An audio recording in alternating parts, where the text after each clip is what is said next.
একসময় এক শান্ত জঙ্গলে একসঙ্গে বাস করত এক খরগোশ আর এক কচ্ছপ। তারা ছিল খুব ভালো বন্ধু, কিন্তু খরগোশ ছিল খুবই তাড়াতাড়ি চলাফেরা করে আর কচ্ছপ চলত ধীরে ধীরে।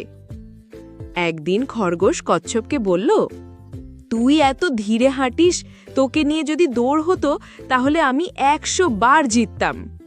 কচ্ছপ হেসে বলল, চেষ্টা না করলে কিভাবে জানবি কে জিতবে? চলো আমরা দৌড় প্রতিযোগিতা করি। খরগোশ হেসে গড়িয়ে পড়ল মাটিতে। তুই আমার সঙ্গে দৌড় দেবি? ঠিক আছে, দেখা যাক। জঙ্গলে সবাই এসে জড়ো হলো সেই দৌড় দেখতে।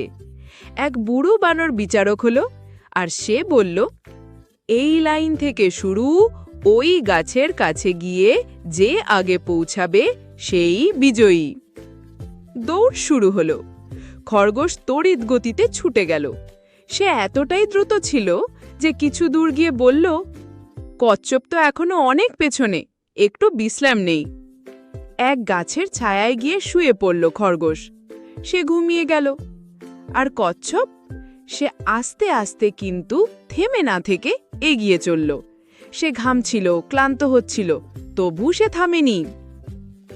একসময় কচ্ছপ পৌঁছে গেল গন্তব্যে। জঙ্গলে সবাই হাততালি দিল। জিতেছে কচ্ছপ, কচ্ছপ জিতেছে। তখনই খরগোশ ঘুম থেকে উঠে চমকে বলল, কি, আমি তো অনেক আগেই ছিলাম সামনে, কিভাবে? বুড়ো বানর বলল, তুমি থেমে গেলে, আর কচ্ছপ ধীরে হলেও থামেনি। ধৈর্য আর পরিশ্রমই তাকে বিজয়ী করেছে। খরগোশ মাথা নিচু করে বলল, আমি অহংকার করেছি, আমি ভুল করেছি।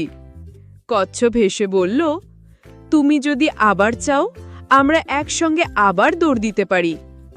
এরপর থেকে খরগোশ আর কচ্ছপ একে অপরকে সাহায্য করে চলাফেরা করত। তারা বুঝেছিল, দ্রুততা নয়, বরং ধৈর্য, পরিশ্রম আর বন্ধুত্বই সাফল্যের চাবিকাঠি। গল্পের শিক্ষা: ধীরে চললেও থেমে না থাকলে সাফল্য পাওয়া যায়। অহংকার নয়, পরিশ্রম, ধৈর্যই সঠিক পথ।